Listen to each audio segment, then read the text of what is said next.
Yang kedua, Daud. Kisah Rasul 13 ayat yang ke-22. Daud adalah pribadi yang istimewa karena Tuhan sendiri bersaksi mengenai Daud sebagai the man after my own heart.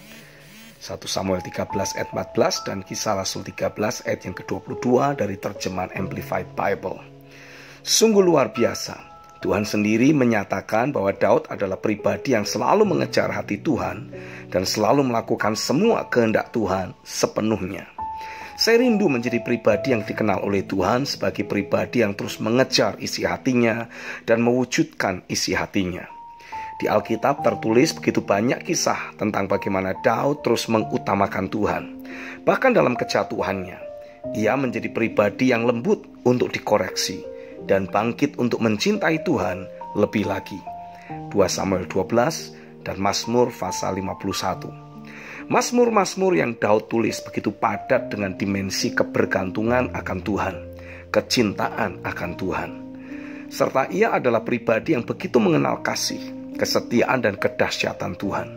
Setiap kali Roh Kudus membawa saya terhubung dengan dimensi rohani yang terkandung dalam Mazmur-mazmur Daud, saya merasakan adanya gelora cinta akan Tuhan yang kembali mengobarkan hati yang mencintai Tuhan dalam diri saya, membuat saya ingin terus berada di hadirat-Nya dan membuat hasrat saya berkobar-kobar untuk mewujudkan isi hatinya.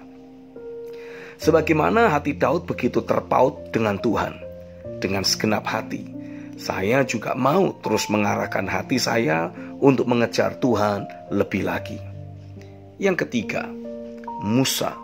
Keluaran 33 ayat 13 dan 15. Kerinduan dan ketetapan hati Musa untuk terus berjalan bersama Tuhan membuat Musa meminta Tuhan untuk mengajarkan jalan-jalannya kepada dirinya. Musa memiliki hasrat dan keinginan mengenal Tuhan lebih lagi. Ia rindu memahami cara kerja Tuhan secara lebih jelas. Ia ingin memastikan setiap langkah hidupnya dan bangsa yang Tuhan percayakan untuk ia pimpin terus ada di dalam perkenanan Tuhan. Kekuatan dari kehendak, hasrat dan keinginan dalam hidup Musa membuatnya tidak mau berjalan tanpa Tuhan sendiri yang berjalan bersamanya. Dari hidup Musa, saya menyadari bahwa memang realita Tuhan adalah sesuatu yang tidak bisa tergantikan oleh apapun. Seumur hidup saya, yang saya butuhkan adalah realitanya dan perkenanannya. Saya mau terus berjalan di jalan-jalan Tuhan, melangkah dalam perkenanan Tuhan.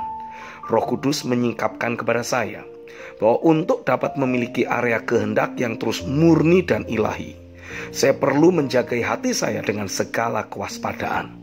Amsal 4 ayat yang ke-23. Dan terus secara aktif mengarahkan pikiran saya untuk memikirkan hal-hal yang dari roh. Roma 8 ayat yang ke-5. Saya percaya bahwa kehendak, keinginan dan hasrat yang dimiliki seseorang sesungguhnya merupakan ekspresi dari kecenderungan hatinya. Saya mau pastikan arah hati saya terus tertuju hanya kepada Tuhan, kepada firman-Nya dan penggenapan rencananya, sehingga kehendak, keinginan dan hasrat yang saya miliki akan selalu tertuju hanya kepada Tuhan, sehingga tidak perlu lagi ada pergumulan antara kehendak Roh Kudus dan kehendak saya. Dan biarlah Roh Kudus menemukan tempat untuk berdiam di dalam hidup saya. Saya rindu menjadi pribadi yang digerakkan sepenuhnya oleh apa yang ada di dalam hati Tuhan. Saya kembali dedikasikan seluruh kehidupan, pikiran dan kehendak saya.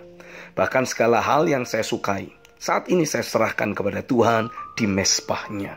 Roh Kudus, tuntun aku, latih aku, proses hidupku, sampai Engkau tidak mendapati ada perbedaan lagi antara kehendakku dan kehendak-Mu. Sampai hidupku sepenuhnya ada dalam harmoni dengan kehendak-Mu. Amin.